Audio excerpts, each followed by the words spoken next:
Welcome to Jakarta Content Week 2022. The event is organized by the 17 Pulau Imaji Foundation and Frankfurter Buchmesse. This time, we will have a discussion in the museums and virtual tour session. The sessions is a part of LitBeat, a program that specifically displays and discusses creative industry trends and various digital content that is currently hype in Indonesia and Southeast Asia. In the form of talk shows, discussions, lectures, chit-chat and various other interesting formats. In LitBeat, content creators and experts in the creative industry will be present. I will call our moderator who will guide today's discussion, Dipa Sitepu. Dipa Sitepu is an entrepreneur that has always been passionate about arts and design. Completed his master's degree in product service system design in Politecnico di Milano, Italy. Coming from design background, together with his partners, Dipa established several businesses like Design Studio, Roots & Co., F&B, wood packaging, and many more.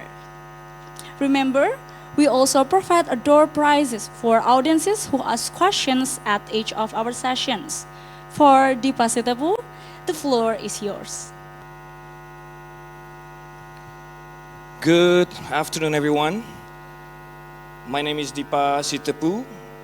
I'm the Marketing and Public Communication of Jakarta Creative City Forum, and I will be moderating this session, Museum and Visual Tours. Our next speaker is a multi-founder, virtual reality specialist, video creator, and keynote speaker. During his studies, he founded 2 companies and several brands, among others, the brands TimeLeap VR, that aims to create personal access to art and culture through the use of VR and AR technology. He studied in the double master honors leadership in the creative industries in Darmstadt, Germany, and Cork, Ireland. Previously, he earned his bachelor honors in international communication in Groningen, Netherlands, and Lima, Peru. Please welcome Julian Hölgert.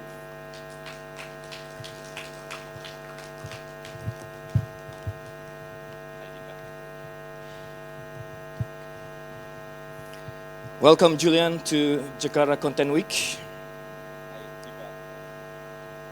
Hello? Yes. All right. Hey, Dipa, thank you so much. Thank you. Is this your first time in Jakarta? It's my first time in Jakarta, yes. How do you like it? I like it a lot. Why? Yeah, people are amazing. I like all the cultural activities you can do here. To be honest, I haven't seen so much because we had a very busy schedule. Busy, yeah? Yes. We were going from location to location, but what I've seen is just amazing. Okay, that's good. Well, in this session, we will discuss the development of digital technology that allows us to obtain unique cultural experiences by utilizing our gadgets and internet, which we can eliminate geographic limits, where people in Jakarta can enjoy various festivities in Berlin or other parts of the world. And one of the examples is TimeLeap VR by Julian. And at the end of the day, at the end of the session, we could also have some questions from the audience. And Julian, you are the founder of TimeLeap VR. Please tell us about virtual reality and how far this technology can change the world. Yeah, I would love to. So, welcome everyone. I'm glad to be here. I would like to tell you a little bit about what we do or what we did in Germany, especially with virtual tours and virtual reality. Relatively new technology. I guess you have all heard about it with the VR glasses. And I brought one project that I want to share with you. So, if you could start the presentation. Yes, thank you. As you can see, we are. I'm based in Frankfurt, and in Germany. I'm in the VR game since 2015 when I came in contact with my professor, who introduced us to VR in 2015. We were working with these big VR glasses back in the days, and since then, yeah, I fell in love with this technology because you can do so much with it in every sorts of directions. And yeah, I think I have worked in over 600 client projects over the past years. Not every project was in VR, but a lot of project was in immersive content, in 360 video production and virtual tours. And yeah, I founded 2 companies and a brand, and the brand is Timely VR, who specialized on arts and culture, especially in Germany, and that's what I want to talk about today. As you can see, we offer digital solutions, so virtual reality and augmented reality experience in the arts and culture sector, guided virtual tours and virtual exhibitions. So guided virtual tours means that you can actually sit on your laptop, on your computer, and virtually go through a museum, and a live guide who's also in the museum is taking you through these places. So it's really, especially in the pandemic, it was a way to navigate through the museums even though they were closed. I guess it was kind of the same here in Indonesia. So in Germany, like all the museums, they were closed. But with these guided virtual tours, even the museums could make some money by offering this digital content, so you could navigate through these virtual museums. So that was a great way of keeping art and museums alive in a way. And we do a lot of workshops and consulting for other companies, and introduce them to the new metaverse VR sphere, so to say. It all started making a survey in the museums. So we asked the museums, how should information be conveyed in the future in cultural institutions and museums? So we asked a lot of people, and it was quite interesting what we found out. So as you can see here, people said they like riddles and challenges, soundscape, storytelling, new media, but interaction was like the thing that people mostly liked. So not just going to a museum, just looking at things, but they want to interact with the art. So it's a new way of actually learning about the content. So what we figured out, the problem was, here you see a painting. It's from Hieronymus Bosch, a Dutch painter, and it's in Madrid, in El Prado. This painting, it's a triptychon. It has these 3 different parts.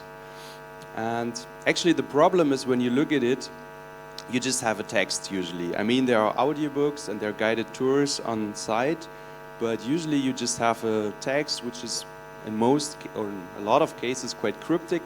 So a lot of young people don't even understand what is there, what's actually what you have to understand on a deeper level. And we thought about, how can you change this? Can you create this text, so to say, into an interactive experience so that you can learn in a new way? And what we do now is we reconstruct art paintings for museums, art galleries, and pinacotheques in virtual reality, and we make them virtually walkable and experienceable. So you can actually walk through the canvas into the painting, and we bring it to life, so to say. And there are 3 main aspects why we do this. We call this innovative edutainment. So edutainment, education, and entertainment. So immersion. Immersion is the way of being immersed. You can even be immersed when you read a book, for example. I think every one of us have experienced this. When you read a really good book, you feel like you're in another world. Yes. You're just out of time and space, and time flies. And then, this is what immersion means. And this is what virtual reality is capable of, like bringing you instantly into another world. Of course, interaction, as I said before, so you can interact with your environment, and information. So the information is the educative part of that, that you not just have fun, do cool stuff, but you learn something. So you learn something about the painting, about the painter, and what you probably wanted to tell you with the painting at that time. Yeah. So I don't know how familiar you guys are with virtual reality. Probably you are. I would like to know later, like maybe how you use VR or if what your experiences are. So, but I've just placed the two different sectors here, like the mobile systems on the top right, where you don't have a cable, like today is the Meta Quest Pro, for example, and down there you have stationary systems where you have a computer and a cable, and the cable ones are more powerful. They have infinitive battery life, of course, because they're connected to electricity. And of course you have your smartphones, like you see here, a virtual guide or virtual tour, so you can even transfer the content from the VR glasses, the 3D assets, as it's called. You can transfer that on your phone or your laptop, so you can even enjoy that when you have no VR headset. So this is also what we do, because we reach more people. So also as a marketing tool, or yeah, for students at home who cannot probably afford a VR headset, who don't have access to, so they can use the smartphone to even experience these VR things. So now I would like to tell you about what we actually did with this painting. As you have seen before, the Hieronymus Bosch painting. We call it Delightful Garden VR.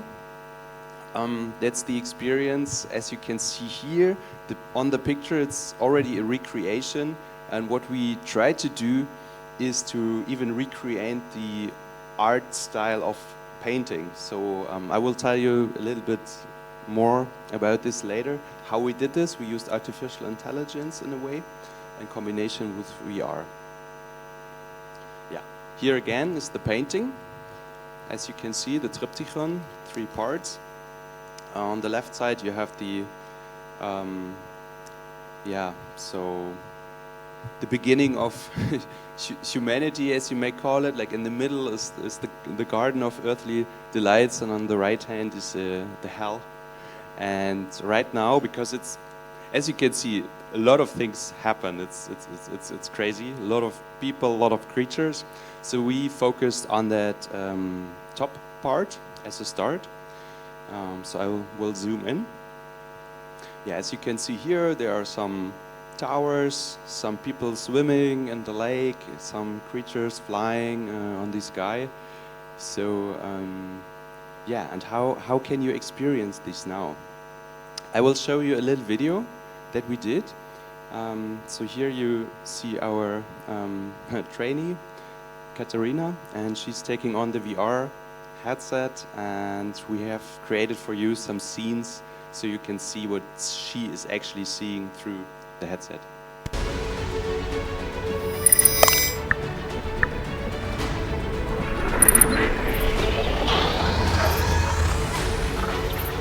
Welcome to our garden of earthly delights, a place of fun and love and lustful feasting. Hey, my berry! That is my berry!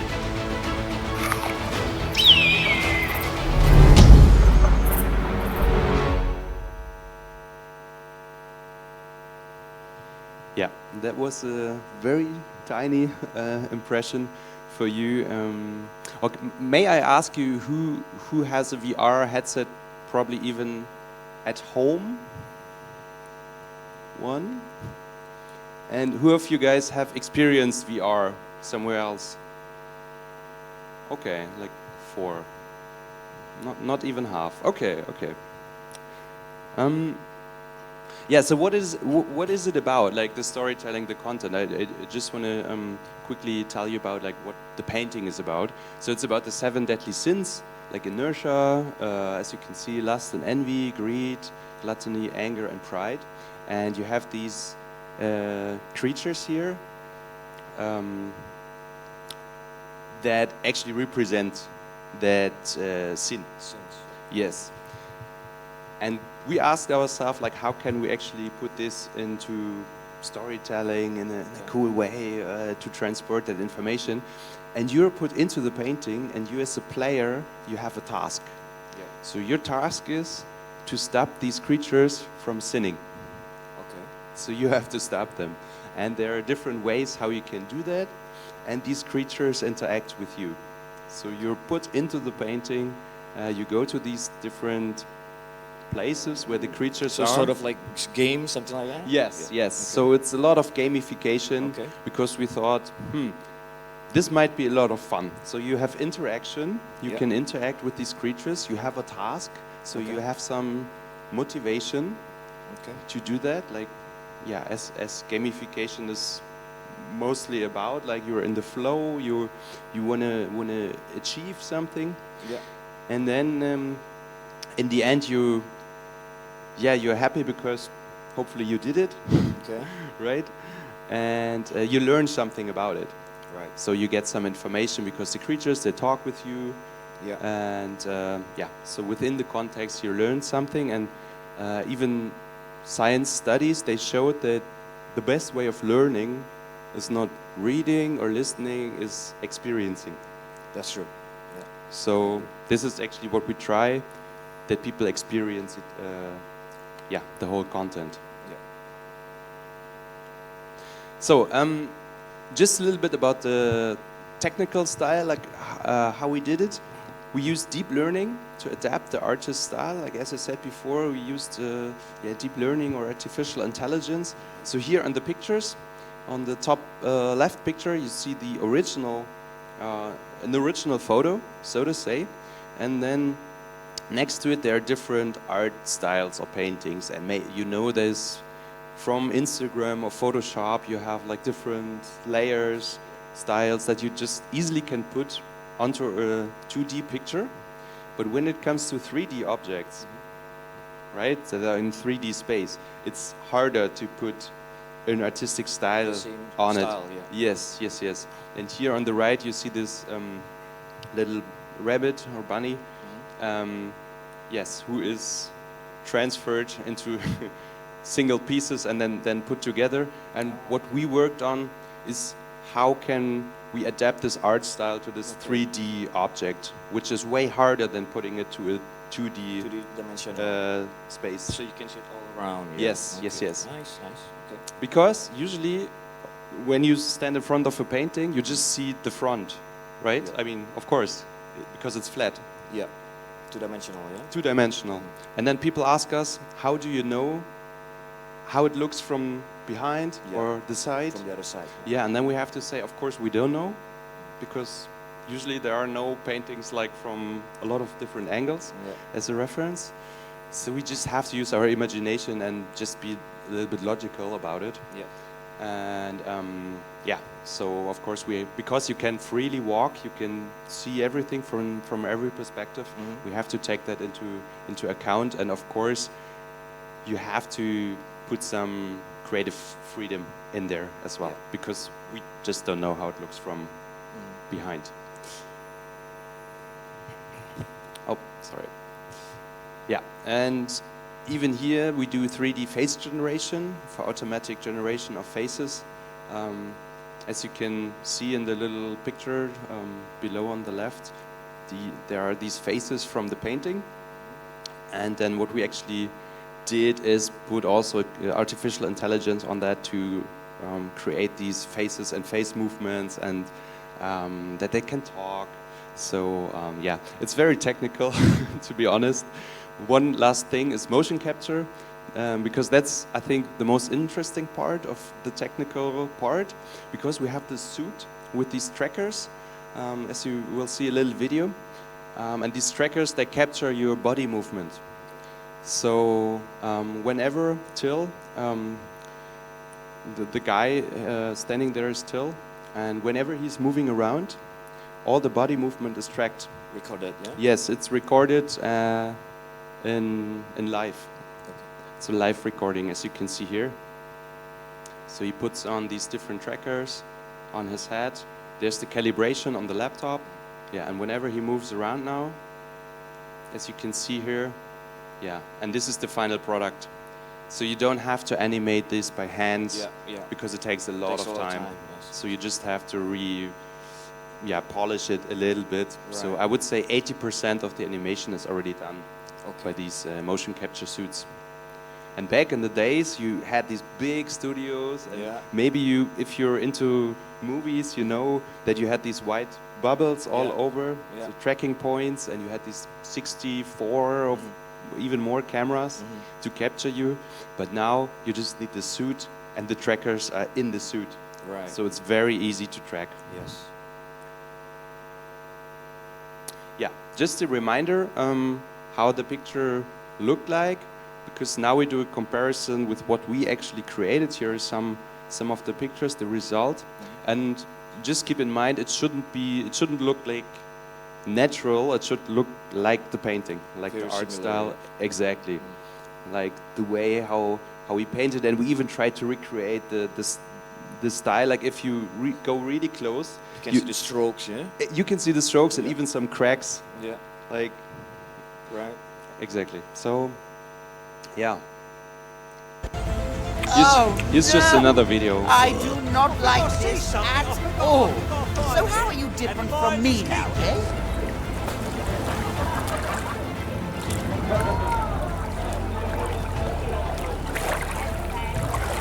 Oh, they're too busy indulging every one of their desires.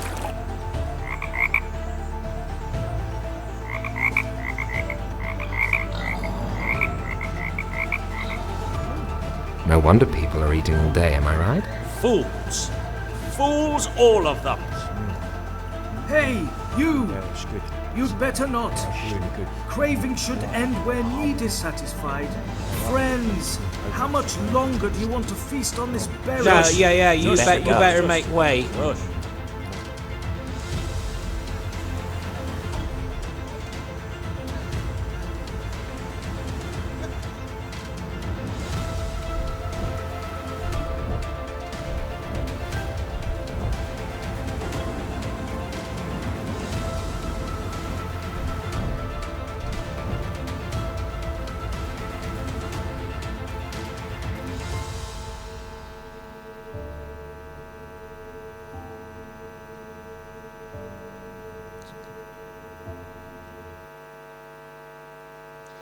Yeah, so I'm nearly done with my presentation, so we could Okay. shortly go into That is very the interesting. discussions. I just wanted to add that this year we were actually we were nominated. That was the word I was looking for. Nominated by the Cannes Film Festival, Cannes XR Film Festival that takes place every year, and that was for us quite amazing, because on that project we worked for around 5 years. Right. Not full time, because it was not a client project. We just did that next to our other projects. It was a project coming straight from our heart, so to say. Right. We just financed it by ourselves. Yeah. And took the money from other projects and then put it into that, because developing this is like a game production. So it's a lot of time that you have to invest, and a lot of people worked on that. I think about 30 people worked on that project, like over the time. You have voice actors, you have 3D artists, you have animators, you have project managers. Yeah, so many people. So yeah. Congratulations. Yeah, thank you. That was we were very happy. All right. Just one thing. The conclusion, like, as I said in the beginning, you have this classic museum experience. You have passive viewing. You stand in front of that picture. You look at the picture, and then with Timely VR, you experience the painting. You can go through the canvas. And the best is not to do it at home, but actually in the museum next to the original paintings. Yes. So we go to the museums and say, hey, can you put a VR glass or VR station next to the original painting? Right. Because then in the end, people look at the original painting with different eyes, from a Right. different perspective. Okay. We tried this. We did some experiments in Germany in different museums, and then people, after they experienced it, they said, "Oh, look, I've been there. I've talked to this creature. Yeah, Now I yeah. know what this is about. I know what the owl is. Yeah, why there's an owl. What the owl is telling me." So, yeah, after that, people are quite even more excited about the Right. picture, and it's different than just reading a text, right? Start So- imagination Yes. things inside the paintings, yeah? Yes, Right. yes, exactly, Okay. exactly. And the cool thing is that different people experience different things, Right. or maybe they experience the same thing, but they take different things out of it. Yes. They interpret it differently, probably, so they come into contact more easily. So people gather in front of the painting and they talk with each Right. other and say like, "Hey, have you Right. seen this? Have you seen that?" Yeah, yeah. So it's amazing to see people after the experience Right, even right. talk about it. Okay. Yes. All right, Julian. Yes. Putting yourself in this VR world, Yeah. what motivates you? Why are you doing this? Don't you Oh. think? Don't you have other things, better things to do? I think what motivates me is that the emotional reaction of the people. Because the emotional reaction of the people usually, in 99%, is very positive, and they're so amazed. Not just by our works, of course, but the VR technology is so amazing that you can put yourself into different times. You can travel back to the past, you can travel to the future. For example, we're working on another experience about climate change. So you can travel to the year 2050 into the future. Okay. And based on scientific facts, we have recreated the world, how it looks in 2050. Wow. So that you get a feeling, or that the topic gets more attention. I mean, it gets a lot of attention Okay. at the moment right now. So we even said, like, in the last couple of years, the reality surpassed the virtual reality because of all these. 2050. Yes. What does it look like? What? Yeah. Oh, you don't want to know. You don't want to know. Okay. Yes. And VR is well known for video games and simulation, for pilot simulation, you know. And then, what makes you bring VR into art and paintings and museum? Yeah. You're right. VR is usually known for games. It's a big thing in the game industry. It's used in different technology, in different fields as well, like medicine or architecture, and what else? Sport, life events. Yeah. But what brings me to the art field? I don't know. Probably because no one has done it in Germany as we did, like with this immersive experience. And I like art. I like paintings. I was always like interested in what is the painter or the artist trying to tell. You could communicate about it. You can talk about with your friends in groups, with student classes. So I think the communication and the creation, the creational part, is the part that mostly interests me. And now I'm creating things myself. So Nice. and try to, be kind of an artist myself. Right. And try to translate the artist language, or bring it into another way of communication. So I think one motivation was also to lower the barrier for people, like for school kids, for example, to understand these paintings and to get into also new technologies, and also for the museums, of course, to boost their attractiveness. Right. Because we have this discussion in Germany that museums, they have to be more innovative, because they don't have so much cool content. I mean, they have, but they have to adapt to the new ways of communicating and technology, right? I don't know how it is here in Indonesia. Maybe you can tell me about it. Yeah. But in Germany, I think when it comes to technology, we are a bit behind. Advanced. Yes. Well, I really wish you created this 20 years ago. You know, back in my university time, I used to study art history. We use magnifying glass, just to look at the paintings, But with this technology, you can actually go into the paintings, and I think you can explore more about the paintings, and you can actually understand more, about the paintings easily, Back then, we used magnifying glass, just to look at the painting. What is this meaning? Why the color is like this? Something like that. And Julian, now let's talk about your struggle. I'm sure it's not easy to get to where you are today. What is the most challenging part in developing Time-Lip VR and museum visual tour? Oh, that's a good question, Dipa. I'll have to think about it. I mean, being an entrepreneur and starting your own business and startup, I think is always a struggle. I think for the first 3 years, we worked. Also during the weekend, we didn't have free time. Okay. So I have a co-founder, Michael, and together we were just like, going really hard and making this possible. And I think everyone who's doing their own business is like knows what I'm talking about. But it's so rewarding, I would say. I mean, you know probably from your own projects that when you do something and you create it and you finish it, you're just like, oh, amazing! I did it, and yeah, it's. I think one challenge is to convince the museums. I would say 50% of the museums in Germany, they say, that's nothing for me. You should not change the paintings. They should stay as they are, as the painter intended it to watch or to look at it. And the other 50% say like, hey, that's cool, that's a new way. It should not replace the original painting, of course. It's just a new way of looking at it, new way of communication or a channel. It's a new channel.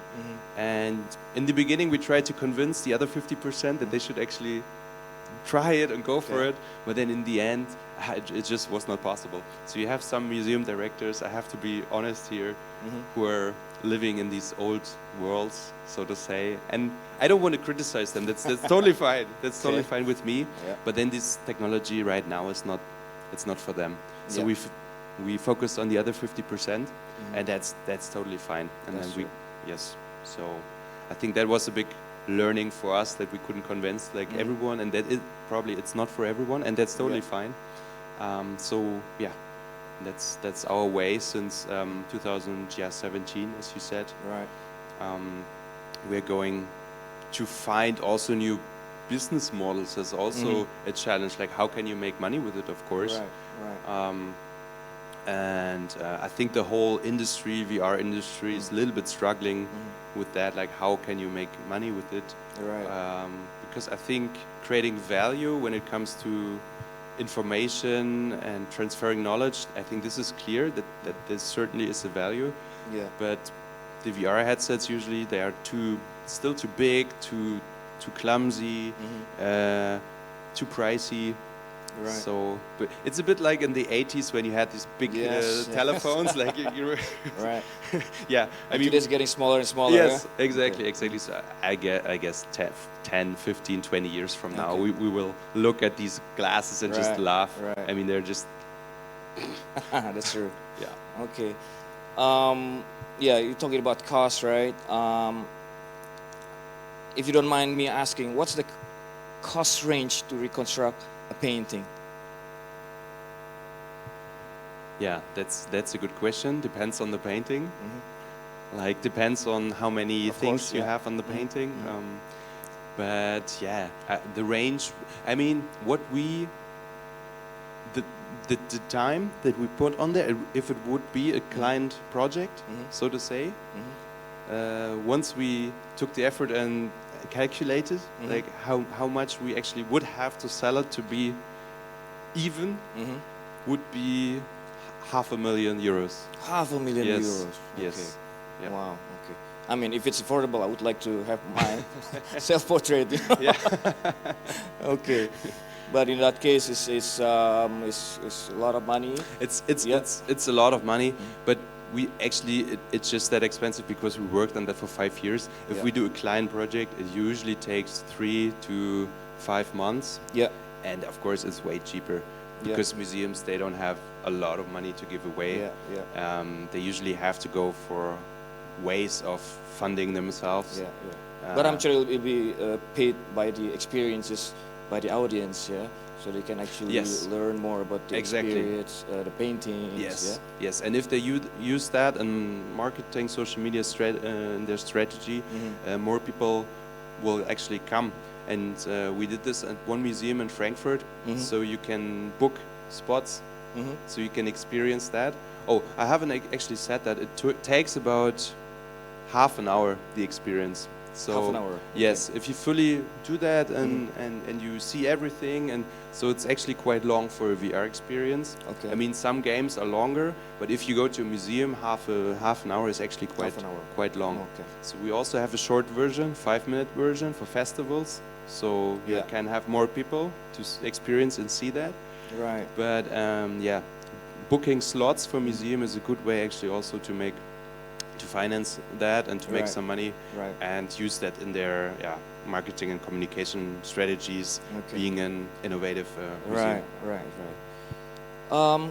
Today in VR, we are able to see, to feel, to hear. Do you think one day we will be able to smell virtually? Oh, I love that question. I love the question. I hope so. I hope so. We even did experience with that by ourselves, like with smelling, because we wanted that people smell the garden Yes. and the grass, right? Flowers. The flowers, Yeah. exactly, exactly. So yeah, immersive means like touching all the senses, as you say. So smell is, I guess, a next step, and a lot of, not a lot of, but some startups actually have tried Okay. to do this. I even invested myself in a Kickstarter campaign. Okay. But it was a scam. It failed. So I lost 150 euros, I think. Okay. So yeah, there was not working out. So Not yet. not yet. I feel free to work on that, guys. So we need this. I know, exactly, right? Yes, yes. Okay. I mean, it can't be too hard. They were working actually on these cartridges with perfume, Yeah, with yeah. smells, so that you put under the VR glass, so mhm. you have it right under your nose. Mhm. But yeah, there is nothing on the market yet. So, yet. but I think that will be the next big thing, because you Right. all know how strong it is. Right. Like you have a smell, and immediately you're back 10 years. You have a memory, right? Right. A person that's associated with smell. Yes. So it can be very, very powerful. Yeah, I'm looking forward. Yes. And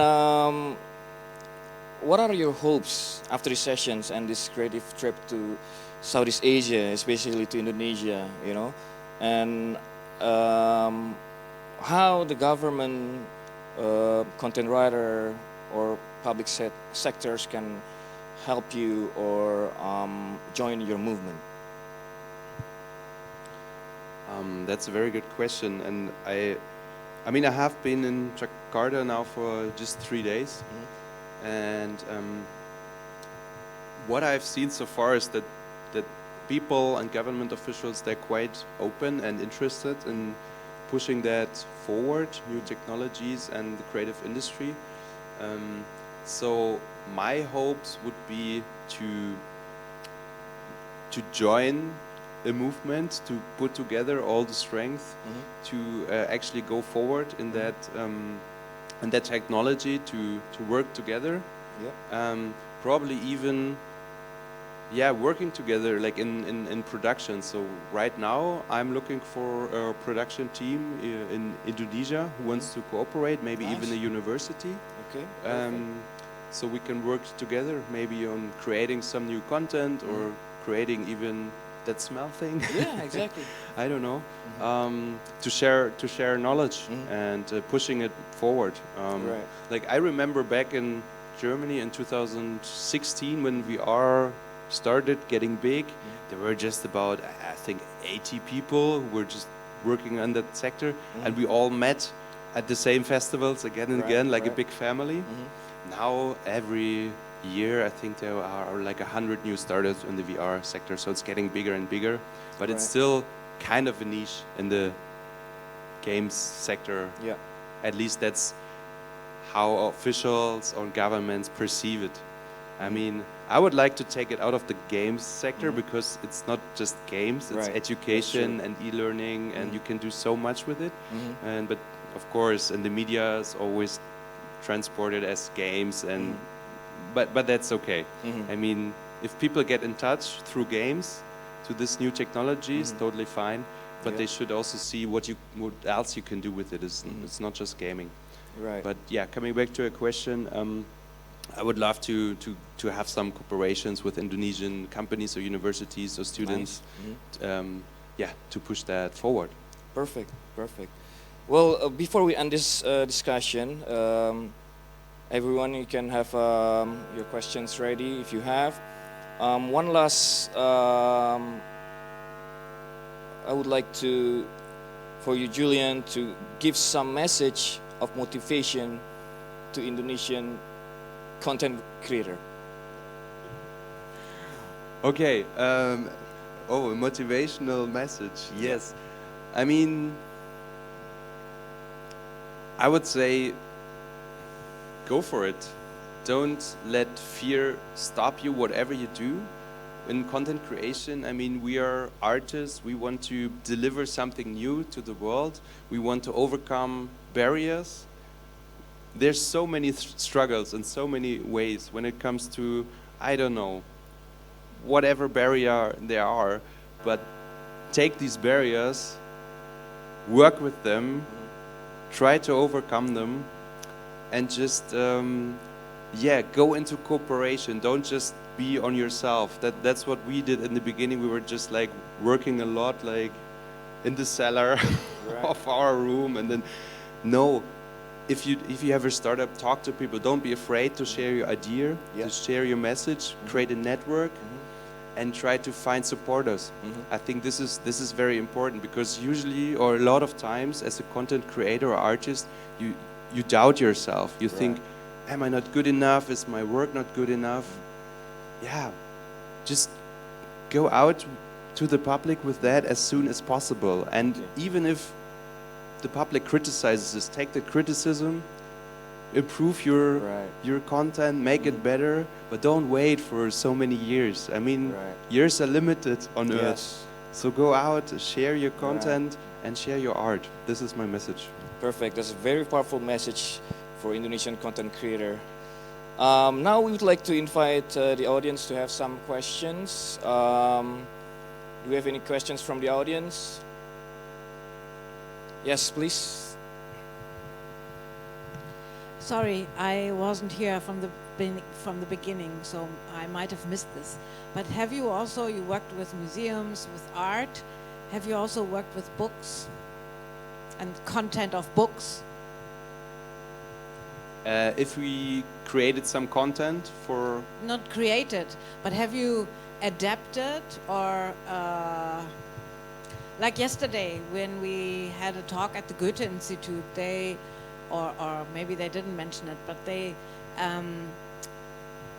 amended or transferred Kafka and Goethe's Faust into virtual reality. And I was wondering whether you've done this as well.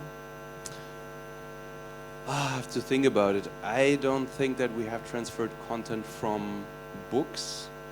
No, we have just done art paintings so far.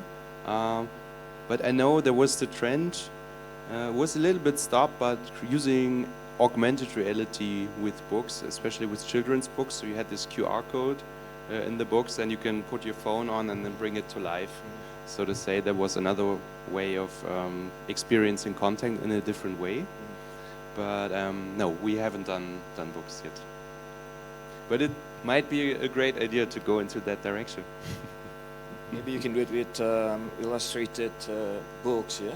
That's easier to explore with VR too, yeah? Yeah, yes, yes. Do we have any other questions? Hi, I have a question. Besides trying to sell this to museums, are you also targeting normal, public consumption? And if you do you sell the VR, what do you call it, glasses, tools? And because I know a Singaporean company that gives it away for free in order for the customers to download the app and then pay on the app for the content. Yeah, thank you for the question. We don't produce the hardware, we don't produce the VR glasses because we are just like content creators, we create the virtual worlds. But apart from the art sector, we have a lot of different sectors where we're active in, like in the medicine sector, for example. We recently have a big project. It's about tackling chronic pain. So you could actually put on your VR headset and create an avatar of yourself. It's a kind of a out-of-body experience. It's based on the the function of the brain, that it's actually how can I say this in English? That you're able to change your brain, so to say. Okay. Like the connections in your brain. Okay. I mean, the science found out that it's not like on a stuck level, but you can change it. And if you stop learning, or if you then your brain capacity getting lower. Okay. And if you do a lot of things, especially when you're older, then it stays at a level, gets higher, stays at a level. Right. Yes. And what we do in medicine, we work together with the German government on that project and with the university. And then people can put on the VR headset and they can tackle chronic pain because they do some physiotherapeutic movements in there. And then actually the avatar tells your brain that you can do these movements even if you actually can't do these movements. Right. But the avatar tells your brain you can do it, and then in the end you really can do it. Because the brain believes the avatar because of this out-of-body experience, because you think the avatar is you. Right. It sounds a bit crazy, I know, but it's a 2-year test, a clinic test we do with patients who have chronic pain. Right. And then after 2 years we see if it actually works. So VR can be also used, not just in education and art field, but also in the medicine field, tackling chronic pain. And we would be happy if that works out. Right. Okay, we still have one time for one more questions, maybe. One more question. Yeah, one last question. Thank you. I'd like to know if you have already worked with with a living artist, so he could, if you have a painting from an artist who's still alive, you can work together with him also from the backside and to create that experience. Have you done that already? You mean if we work together with an artist who's still alive, a painter? Exactly. Let me think about it. No, we actually have done paintings, older paintings, or people who are already dead, so to say. But that's an interesting idea, to work together with an artist or a painter who's alive, who could be at the sessions, who could be at the VR station, probably even presents his view. Because the Delightful Garden, as I've showed it, there's actually no official, how can I say that, judgment, or there's no official statement to how to see this world. And so of course there are so many books and interpretations, and we try to, like our creative director, she read like I think all the books that there are about delightful About garden pain, VR yeah. to get it as close as possible, at least from scientific view, so to say. But yeah, coming back to your question, if you have some artists in mind, please come to me after the session, and then we can talk about it. So I'm happy to go that way. Yes. Okay, thank you for your questions. Thank you, Julian, for sharing with us your experience. It is good to have you here at Jakarta Content Week. I'm sure the crowd enjoyed what you shared with us today, and I hope more content writer will be inspired to develop many other digital technology in the future. Please give a round of applause for Julian Hölgert. Thank you, Dipa. Thank you guys for listening.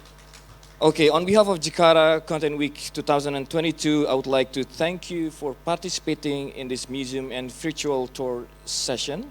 We still have a lot of interesting sessions on JAC 10 2022. You can access all of them on jac10.id website. Also follow our social media account at JAC10 for the latest information. Stay healthy and see you later.